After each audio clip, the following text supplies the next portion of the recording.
Don't forget to like and subscribe.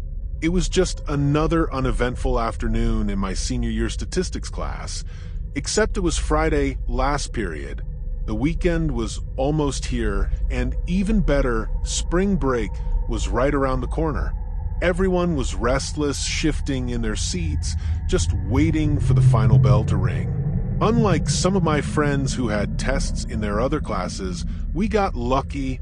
Our teacher, Mr. Calloway, was pretty relaxed and decided to pass the time by playing trivia games with us on Sporkle.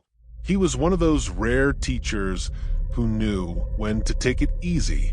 We were halfway through a brand logo quiz when it happened. I remember the exact moment because my friend Jack had just answered Nike when the principal's voice came over the loudspeaker.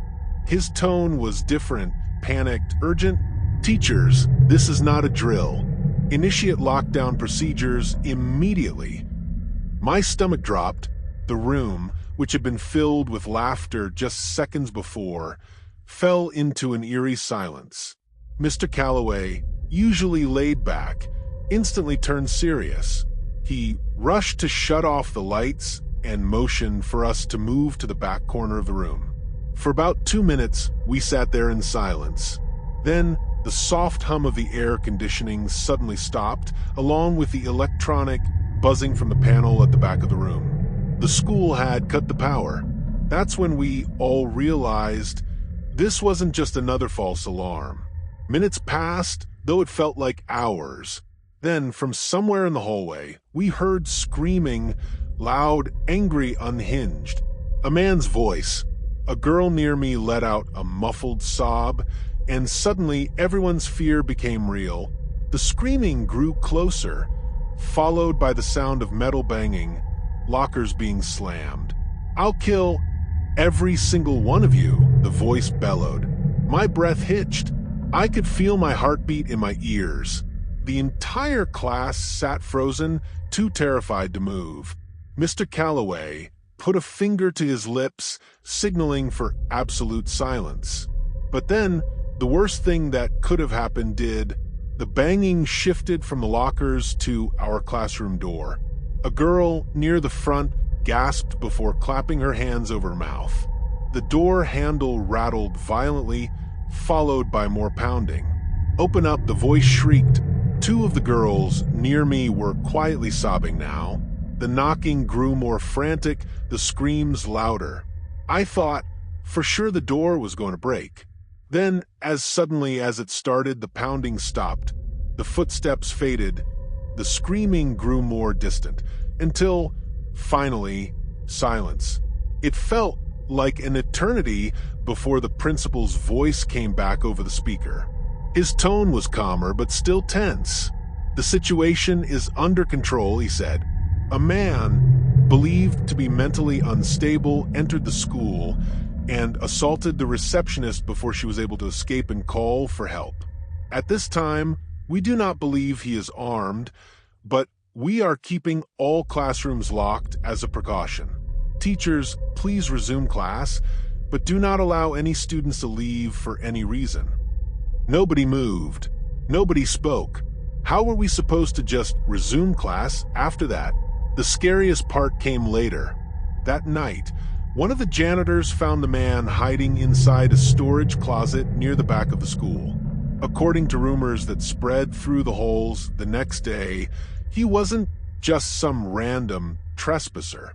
Tucked inside his coat pocket was a revolver. A police officer was called, but by the time they arrived, the man was gone. To this day, I have no idea if they ever caught him, but I can only hope, wherever he is now, he's getting the help he so clearly needed. Story 2. My school has 2 separate lunch periods due to the number of students. The first lunch period is for all 6th graders and half of the 7th graders, while the second lunch period is for the remaining 7th graders and all 8th graders. This system was meant to keep things organized, but on that particular day, in early October, nothing felt normal. The sky was overcast, and a light drizzle had been falling all morning, making the atmosphere feel heavy and strange. At the time, None of us had any idea how intense the next hour would be. During the first lunch period, I was sitting at a table with my friends, minding my own business, when I suddenly heard 4 loud bangs. At first, I assumed it was thunder since the weather had been gloomy all day. But within seconds, the entire cafeteria erupted into chaos. Students started screaming, some even ducking under tables or running toward the exits. At first, I thought they were just overreacting. I mean, it was probably just thunder, right? But then I saw the look on the campus security guards' faces as they burst into the cafeteria, yelling at everyone to move.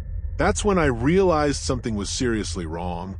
Security officers and teachers rushed in, ordering everyone to go into the auditorium immediately.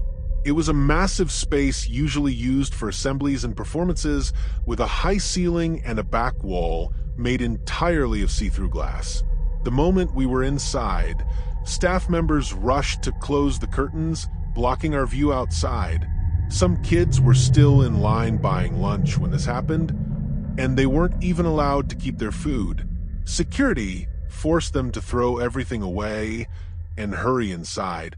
At this point, confusion spread like wildfire. Whispers, speculation, and panic conversations filled the room as we tried to figure out what was happening. I stuck close to my group of friends, scanning the room for any signs of what was going on. My friend Alex, always the type to investigate, decided to ask one of the adults stationed near the door. When he came back, his face was pale. "You know those houses right across from Jefferson Middle School?" he asked. I nodded, already feeling a sinking feeling in my stomach. "Well, there's this guy who barricaded himself inside his house. He's threatening to kill himself and attack the cops if they try to evict him."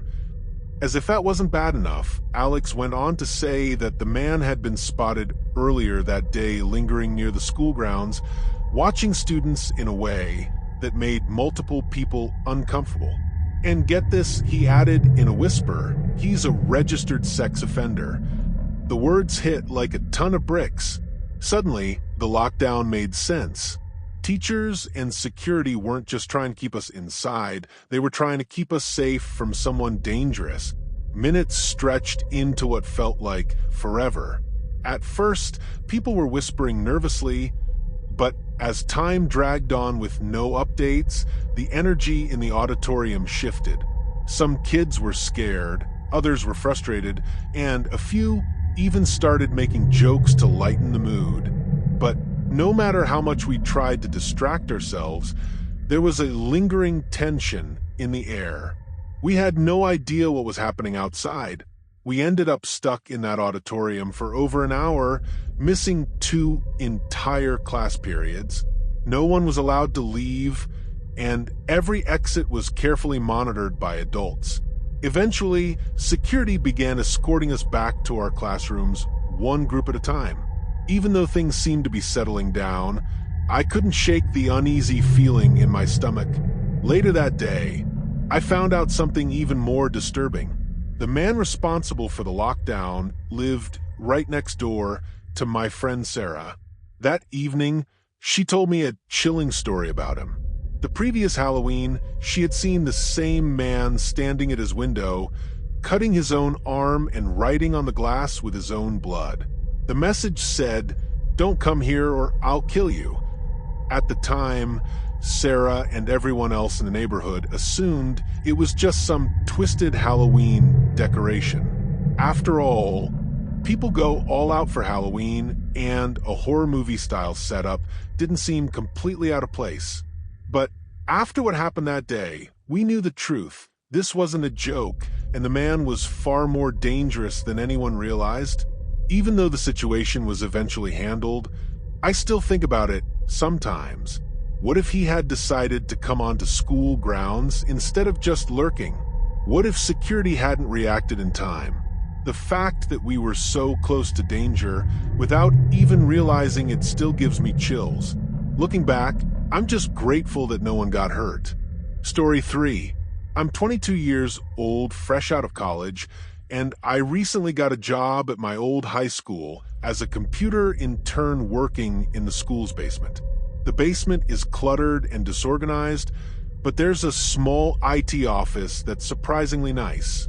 It has 3 large desks, 2 mini fridges, a flat-screen TV mounted on the wall, and the ultimate luxury, air conditioning, something neither students nor teachers get to enjoy in the rest of the building. It also houses all the school servers and other tech equipment. I landed this job thanks to 3 of my former computer teachers who always supported me and helped push my application through. I considered them more than just teachers. They were actual friends. For the most part, this job has been great. But a few weeks ago, something terrifying happened. That day, my 2 coworkers, Eric and James, weren't in the office. They were upstairs handling paperwork. I was enjoying my sandwich during my lunch break when I got a call from one of the front office staff. Her voice was tense as she informed me the school was on lockdown. Someone, possibly armed, had entered the building. There wasn't much I could do except shut off the lights, as the IT office, despite being well furnished, didn't have an actual door. Worse, the main basement door didn't even have a functioning lock. For my safety, I turned off the lights and my computer screen, then sat in the dark, phone in hand, anxiously texting Eric and James. Neither responded. I waited in silence, playing games on my phone to distract myself. 20 minutes passed, and I was still waiting for an all clear from the front office. I couldn't hear anything happening upstairs, and I wasn't allowed to make any calls. Then the basement door creaked open. The sound echoed through the basement and into the office. I tensed up. Should I call out for Eric or James? My heartbeat quickened as I heard hurried footsteps descending the stairs. The steps grew louder, heading straight toward the office. I pushed my chair back and crawled under my desk, barely breathing. Someone entered the office, but didn't turn on the lights. The silence that followed was suffocating. My entire body was frozen with fear. I felt like if I so much as exhaled too loudly, I'd be dead. Then, my phone vibrated with a text message. The sound, though faint, felt deafening in the silence. My stomach dropped. The footsteps shifted, moving closer. I squeezed my eyes shut as panic took over. Then I saw a shadow crouch near me. My body acted on pure desperation. I lunged out from under the desk, hands raised, begging for my life. But instead of an attack, I felt someone grab my arm and pull me up. It was a man wearing a red plaid button-up jeans and a black and red baseball cap. He looked at me calmly and whispered, "It's okay. I'm just hiding down here, too. What's going on up there?" My throat was dry, but I managed to ask, "Who are you?" There was a pause before he explained that he had come to pick up his son when a teacher told him to hide. Something about his response fell off. My heart was still racing as I checked my phone. The text was from Eric. "Dude, this is insane. Some guy with a gun shot Mr. Lawson. He's wearing a red shirt and a hat. Whatever you do, don't come upstairs." I reread the message, my pulse pounding. Then it hit me. I looked up at the man, my stomach twisting into knots. He must have noticed my sudden change in expression. For a second, we just stared at each other. Then my instincts kicked in. I bolted for the stairs.